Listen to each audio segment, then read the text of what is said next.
In our last episode, all 3 contestants subsequently dropped out of the competition. There are now 7 people left in the field. Who will win the prize? Stay tuned as we reveal it in this issue. Randy is probably the strongest contestant at the moment. Not only has he built the most luxurious shelter, he has managed to never run out of food all this time. With an abundance of fish that he can't finish eating, he decides to make some smoked fish to preserve them. After placing the fish, he covers it with a collected metal sheet. Then he starts a fire inside the shelter. Randy decides to patrol around, taking every step with extreme caution. Soon, he spots a grouse not far away. Randy pulls his bow and shoots an arrow at it. Sadly, he just misses. Fortunately, the target soon reappears. Randy easily takes it down with one arrow. Can't wait to skin it completely. The pot is stewing chicken. The bacon is smoking the fish. Life is looking more hopeful, all for the sake of survival. Jesse turns his gaze towards the pine trees. He hasn't eaten for 5 consecutive days. He cuts off a section of a branch, peels the outer bark, then tears off the white tender inner bark, and starts eating it. It is said that pine bark contains vitamin C and antioxidants, and it can provide 500 calories per pound, but whether it can be digested is a major issue. On day 23 of the survival challenge, Dave, as the strongest hunter of the season, is constantly thinking about how to hunt large animals. From September to November is the mating season for does. Dave decides to take his bow, camera, and sleeping bag and cross the plains to try his luck in the canyon. After surveying the terrain, he searches upwind to avoid alerting animals with his scent. A slight noise in the woods stops him. He draws the bow, and the arrow travels a great distance. Then Dave slowly approaches the game, soon triumphantly carrying a grouse. He has now secured 5 grouses and a squirrel. The scene shifts to Brooke, who has been busy crafting these days. Right at the start of the challenge, she made herself basket earrings. Later, she also made solid wood bracelets and necklaces, etc. She decides to make a fishing kit and go to the river to fish. First, she carves a spoon shape out of a pine log, drills a hole and threads the fish hook and line through it. But she hasn't caught any fish, leaving her scratching her head in frustration. Brit is probably the richest at the moment. He has an endless supply of fish and grasshoppers. Luckily, he encounters an elk. Unfortunately, his poor archery skills mean he doesn't succeed. He continues to fish by the river. Not long after, the first fish bites. Then he adopts guerrilla tactics, switching spots to fish. In just 2 hours, he catches 9 fish. With this progress, winning the championship seems likely. Thinking of this brings great joy to Brit. The next moment, he spots bear tracks. Back at camp, he quickly grills a fish to calm his nerves, hoping the scent one to track the bear. But just as he's about to sleep at night, he hears noises outside the shelter. Judging by the sound, it is probably a Mongolian brown bear, capable of crushing a human skull with one bite. Frightened, Brit quickly grabs the bear spray and air horn, watching the door, ready to respond. The next morning, I thought Brit was gone. But after a long look, I found him sitting in a corner. Brit decides to patrol nearby, discovering bear claw marks on a tree. The sight sends chills down his spine, wondering how long he can survive. Over to Larry. Since starting off with a squirrel, he has been surviving on dandelions, though rich in vitamins A and K.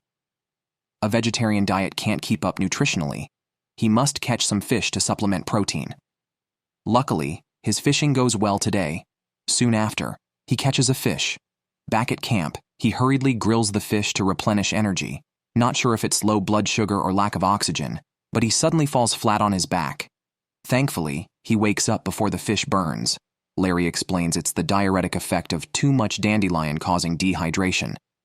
You think he's whittling a stick, but actually, he's eating tree bark. Jesse has been eating bark for several days. Considering his future, he has stored a room full, though they provide dietary fiber and fructose. Eating too much can cause bloating and constipation. Currently, he hasn't had a bowel movement in half a month, hoping Jesse can keep going. The camera shifts to Sam. His survival principle is to keep things low-key, conserving his limited energy to the maximum extent. So much so, he'd rather not go to the river for water. Instead, He collects it from a tarp. After breakfast, Sam starts his real work. He began building a permanent shelter 5 days ago. The structural frame of the hut is nearly complete, now covering it with a waterproof tarp. Next, he needs to assemble a bed. First, he arranges wooden slats neatly on the frame, then layers it with dry grass and a sleeping bag. Finally, he installs a grid on the walls, covers it with branches, and secures it with ropes. Sam's grand house is thus successfully crafted, though the house is indeed somewhat fragile against the wind. The camera returns to Jesse. Suffering headaches and stomach pains from eating bark, he decides to grind the bark into flour to make bread. Jesse first finds a smooth stone by the river, then starts grinding the bark in a pot. After a long effort, he manages a little bit. Encouraged by the hope, he works even harder, but the intense cramps in his abdomen break his defense. The excruciating pain makes him roll on the ground. He thought resting might help, but the symptoms only worsen. Struggling on the ground for a long time, eventually, he has no choice but to call for rescue and quit the competition. With Jesse's departure, only 6 of the original 10 contestants remain. Brit on day 24 in the wilderness. Today is another great day for fishing. Soon after casting, he catches one, decides to double down. Not long after, he catches 4 more fish, including one with a notably round, swollen belly. Upon cutting it open, he finds a small mouse inside. He decides to preserve the fish meat by smoking it. First, he slices the fish into strips, then hangs them from the beams of the shelter, starting a fire below to smoke them. The next day, Brit ponders over the smoked fish, desiring to survive and win the championship here. Relying solely on fishing surely won't suffice. He must trap a large animal to succeed. So he decides to set a trap by the river. Whether it captures a large animal will be seen tonight. After a tough night, morning finally arrives. Brit eagerly checks the trap, startled by gigantic footprints right outside his camp, likely left by a moose. Continuing towards the river trap, he finds it triggered but empty. Seeing the anchor rods pulled out, they were probably too small. Hoping the improved trap will yield results next time, the camera moves to Larry. Woken up early by rats, he grabs a stick and pokes around. To his surprise, his old friends start playing hide-and-seek, instantly reawakening his memories. He turns his shelter upside down. Having battled them for 60 days in Vancouver, he didn't expect to continue the struggle in Mongolia, wondering if he'll end up surviving on rats again. Dave has been surviving in the wilderness for 26 days now. His knife, after extensive use, has become dull. A craftsman must first sharpen his tools. He decides to sharpen his knife. Just as he finishes, he hears animals outside. Grabbing his bow and arrows, he starts tracking. Quickly, he spots a large bird by the river. Dave pulls his bow and shoots. He retrieves the arrow that fell in the water, following the direction the bird flew, but eventually loses track. Dave is frustrated, not wanting to hurt an animal without result. Sitting in his shelter at night, his mood is somewhat somber. Suddenly, a rat enters, seemingly asking for trouble. It boldly walks towards a trap. Dave has no qualms about setting traps constantly for rats. Back to Larry, he's nearly driven mad by the rats. At night, they seem to want to join him in bed. After a night of torment, Larry decides to retaliate, spraying them fiercely with bear spray, then celebrating with a bear horn. In contrast, Brooke's situation is bleak. So far, she hasn't been seen eating. Continuous rainy days, she lies in the shelter, growing anxious. The next day, finally clear, she plans to go out for berries and mushrooms. Along the way, she finds some rose hips containing twice the vitamin C of oranges. She immediately sucks on them. Then, she finds chaga on a tree known as the king of medicinal mushrooms, rich in antioxidants. It seems she can make a mushroom soup today. Suddenly, thunder rumbles in the sky. Brooke quickly puts on a raincoat and runs downhill. Luckily, she reaches the shelter before the downpour. Watching the bad weather, her already low spirits sink even lower. morning, the car to take her home drives through the wilderness. Brooke stands outside the camp, waiting for the journey back. But I still admire her for holding on for so long.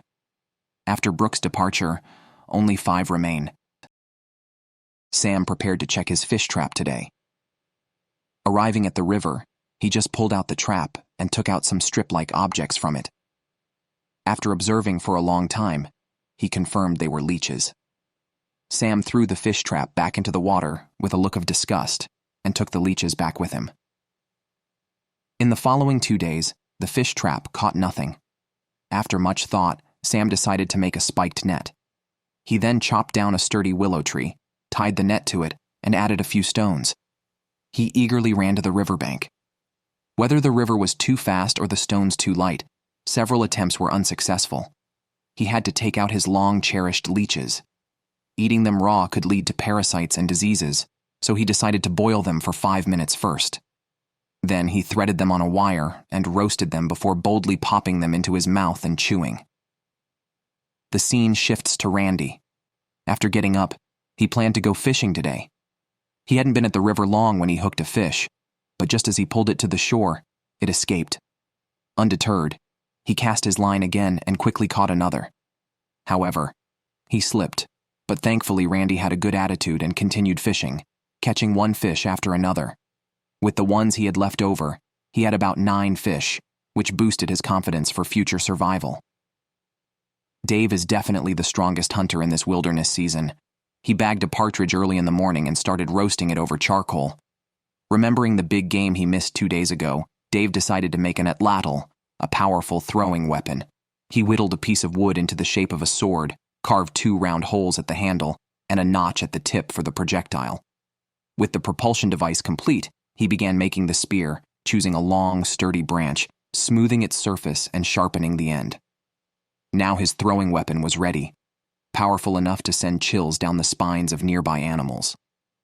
Dave sat by the fire at his shelter, pondering his next move. He soon spotted signs on a small tree, a buck rubbing its antlers to mark territory during the rut. Seeing this, Dave decided to build a lookout tower to better spot game and mask his scent. He chopped down some suitable tree trunks and built a 3-legged frame 20 feet high between 2 trees. He tested the lookout tower in the evening, fearing it might not support his weight. The camera then moves to Larry.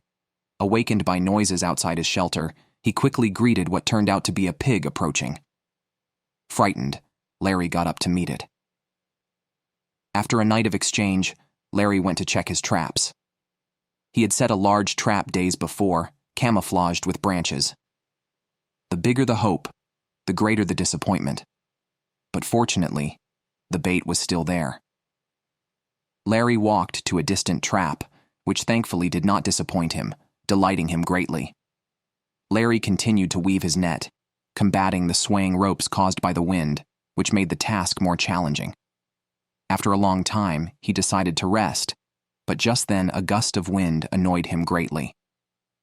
The next morning, Larry tied a knot in his completed net, cut off the excess with a knife, and waited a long time by the river before finally catching a fish. He netted a river trout perfectly, gave it a physical transcendence, then returned to his shelter to start roasting the fish, later squatting on the ground to enjoy his meal.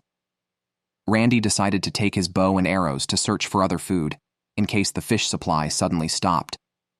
He mimicked the call of a chicken to attract prey, but scared away a partridge because he was too close. Not long after, he was stunned by the sight of an animal skull picked clean by wolves, which appeared to be from an elk.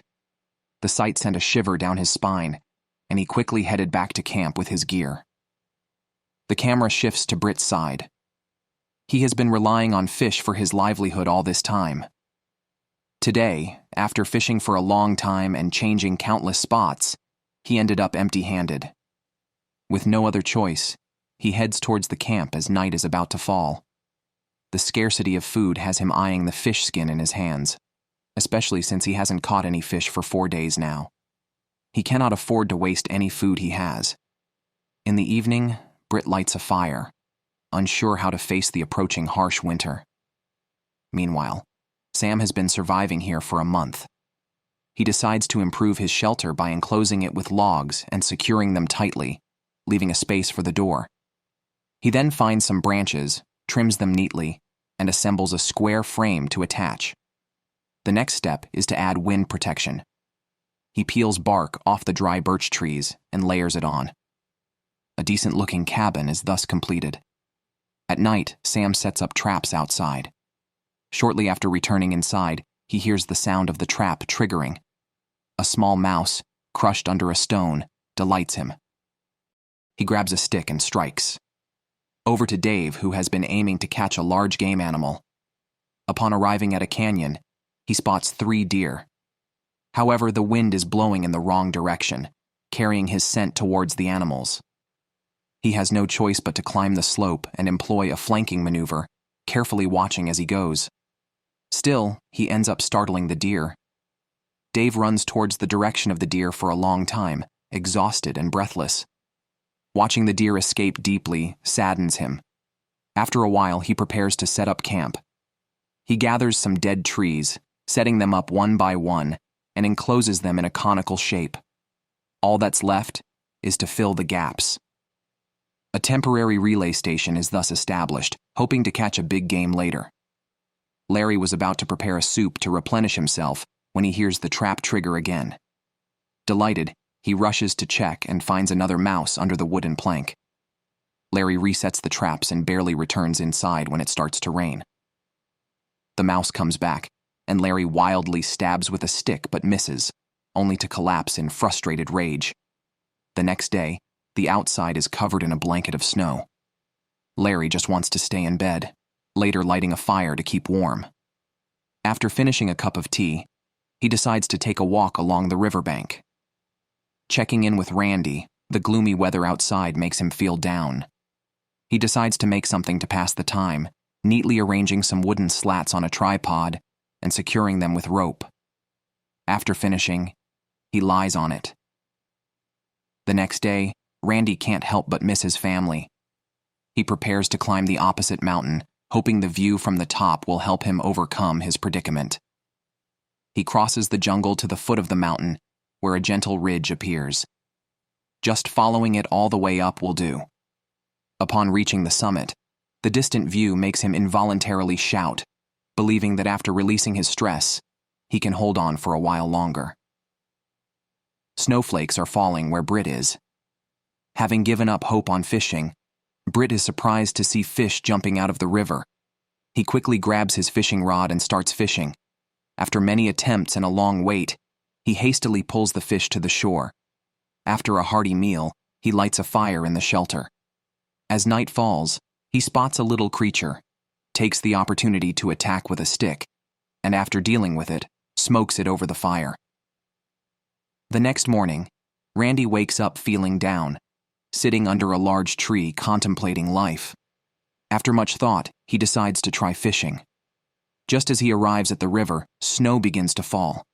He has no choice but to step into the icy river to fish. After a long time and numerous attempts, he still ends up with nothing. Returning to the camp, his mood plummets. After a long contemplation, Randy decides to take a bath in the river, perhaps thinking a cold wash might clear his mind. However, once back at camp, he ends up making the call to withdraw from the competition. It's a pity to see him go, as Randy's departure leaves only 4 contestants. The survival challenge has now entered its final stage. Sam is making a teacup. He finds a suitable piece of wood and planes it smooth. Then he burns a groove into it. This month, other than eating a bird and several leeches, Sam hasn't been seen eating anything else. It's day 35 of the survival challenge. Brit remembers the snow from a couple of days ago. Deciding to take action, Brit starts building a snow machine early. When the ground is covered with snow and ice, it can be used to transport supplies, saving more energy. First, Brit finds 2 sticks of the same curvature, carves grooves at equal distances on them, whittles some small sticks for crossbars, inserts the crossbars into the grooves, and binds them tightly with trapline. The main structure of the sled is nearly complete. Finally, he uses a saw to cut off the excess parts, creating a neat and sturdy snow machine. The camera shifts to Larry. Perhaps feeling too lonely and depressed, today he decides to climb to the top of the mountain in search of food. After winter set in, most wild vegetables have withered. The edible rats are almost all gone. Regrettably, there's nothing to eat at the mountaintop either, except for withered daylilies and rotten horse mushrooms. Wolf droppings are everywhere, and nearby wolf howls are heard. Hearing this, Larry immediately descends the mountain and heads back to camp. The scene moves to Dave. It's not just hunger that wakes him up, but also his broken bed. Since it started snowing, he has been out of food. His teeth have begun to loosen due to poor nutrition. All signs indicate a severe lack of vitamin D in his body. Today, he has no choice but to brew some pine needle tea for a supplement. Dave can't help but recall the last challenge, the feeling of losing a quarter of his body weight still vivid in his memory. He needs to figure out a way to get some game to eat. After washing his clothes, he hangs them on a tree to dry.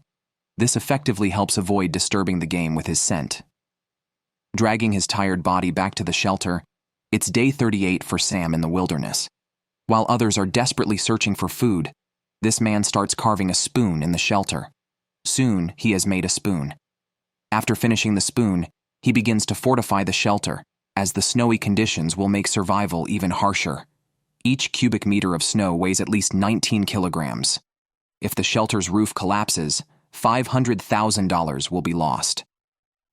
Sam first finds some logs, trims them flat, then finds a thick, long one to use as a roof beam. He arranges small sticks in a grid pattern on top, and finally secures them with ropes. The roof reinforcement is essentially complete. Next, it's about enduring the other contestants. The camera returns to Larry. He's woken up early by rats. Today, Larry has no time for their antics. He thinks of fishing by the river for a change of taste. Holding on to this hope, he fishes by the river for a long time, even trying different fishing spots along the way.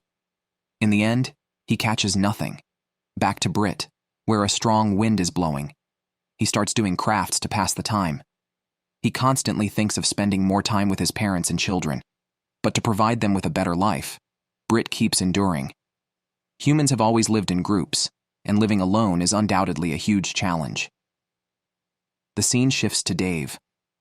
The lack of food reminds him of the early days of the challenge, when having 2 chickens and 4 fish a day was a luxury. He regrets not storing food for later.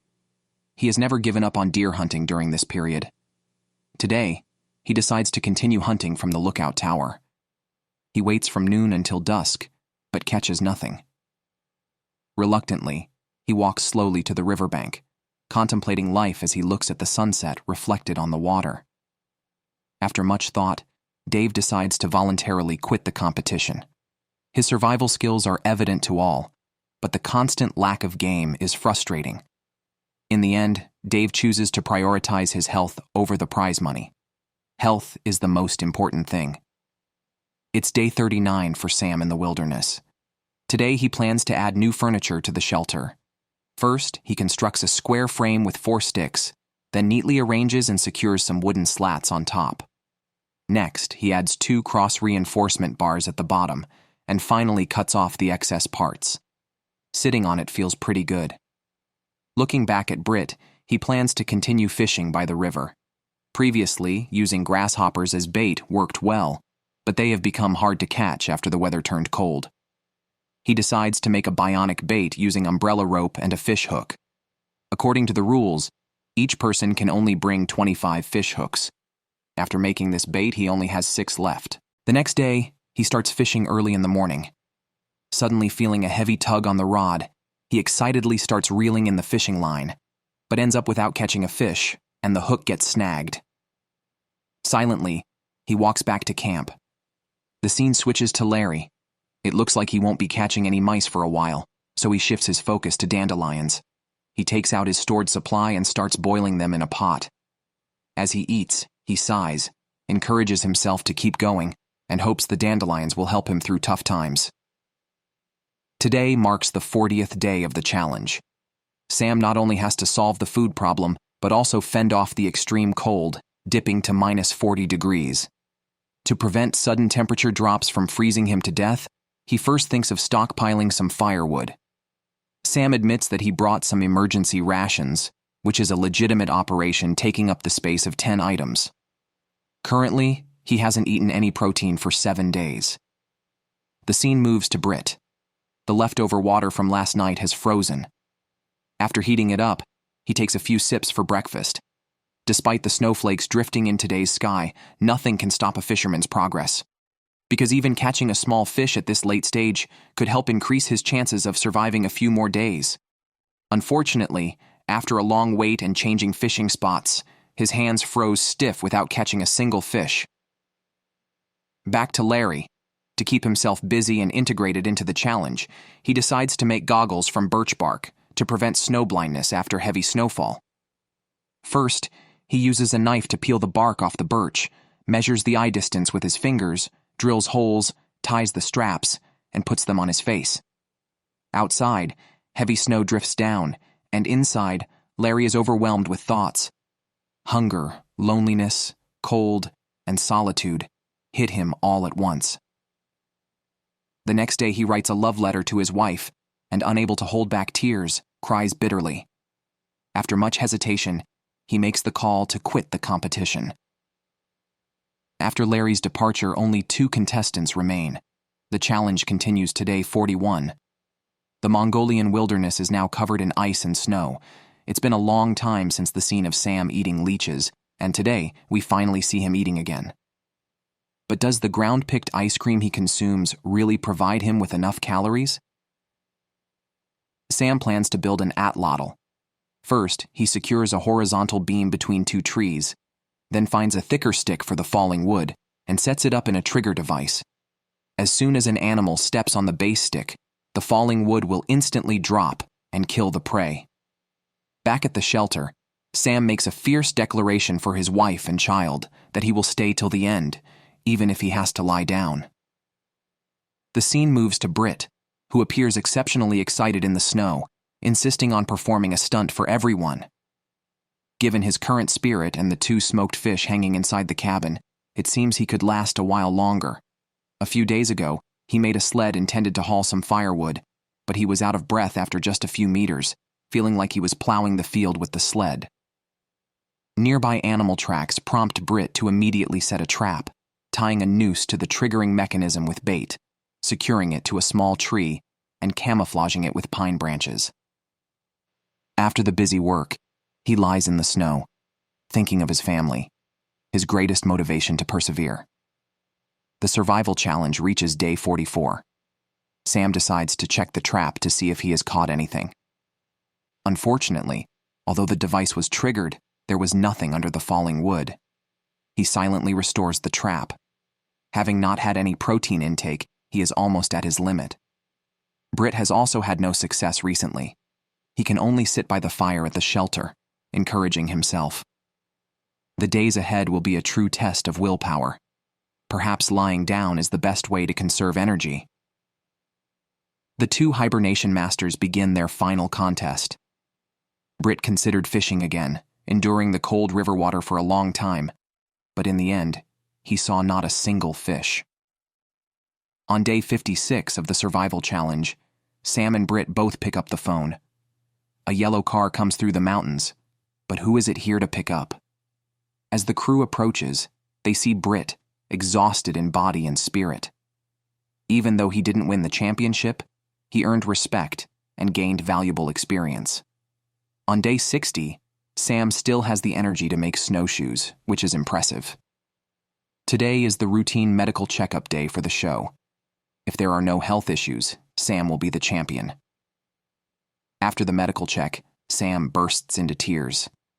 Then his wife comes up from behind, and they embrace excitedly. Even though Sam didn't perform many spectacular tasks, his desperate struggle for his family still earns my respect. This marks the end of the 5th season of Wilderness Alone.